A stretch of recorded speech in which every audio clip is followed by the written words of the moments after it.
Right, let's talk about the most expensive thing on any electrical install. No, not the consumer unit, not the EV charger, not even the customer. It's the cable you forgot to run. And to be fair, it's not just electricians. Plumbers, who really should be kept well away from electricity, are just as guilty. Because once that moment happens, everything turns into chaos. Chasing, patching, painting, and your profit disappearing faster than a free donut at the trade counter. Which is why wireless switches are brilliant. They rescue you from mistakes, and they save time on loads of jobs where running a cable is just stupid. But there's a catch. You can buy a battery wireless switch, or a battery-free one that claims it powers itself with a click, and that sounds like something you'd hear in the pub after 3 pints. So in this video, we'll look at how they work, and which one actually makes sense for your job. Of course, we're no strangers to wireless switching on this channel. We've used it to switch loads between buildings, rescue a forgetful plumber, and even control a beer pump remotely. And the best bit is, it's proved to be reliable over the long term. The concept is simple. You've got one device that sends a radio signal and another device that receives it, and that receiver ties into the fixed wiring to control whatever it is you're trying to control.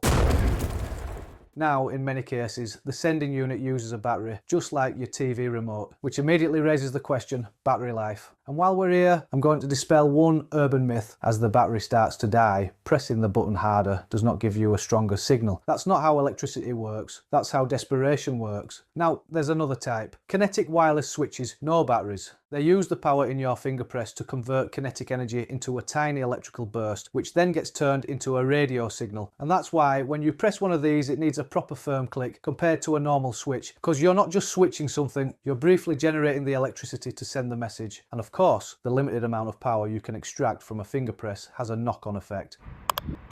Because that tiny burst of energy is what creates the radio signal in the first place, and that signal strength is what ultimately defines the range these kinetic wireless switches can achieve. Many will claim something like up to 30 meters indoors and 80 meters outdoors. Others will describe it as a line of sight range. So what's the difference? Well, outdoors, there's basically nothing in the way. Indoors, you've got walls, floors, steelwork, insulation, concrete, and every one of those materials absorbs and weakens the radio signal as it tries to pass through. So the range isn't really about meters, it's about what's between the switch and the receiver, and the only way to really understand that is to see it in real life. So let's do exactly that down here at eFix's outdoor test area, known locally as the Rugby Club. We'll test out a few switching options paired with an LED floodlight. First test, line of sight. Straight down the pitch with nothing in the way, we can achieve a switching distance of 49 meters. Whoa, whoa, whoa. Even we thought that were low, so we took it up to Skipton Woods, and in a clear line of sight we managed to get 121 metres. So that got us thinking, why did the first time only get us 49 metres? We did have some recording stuff awfully close to the receiver.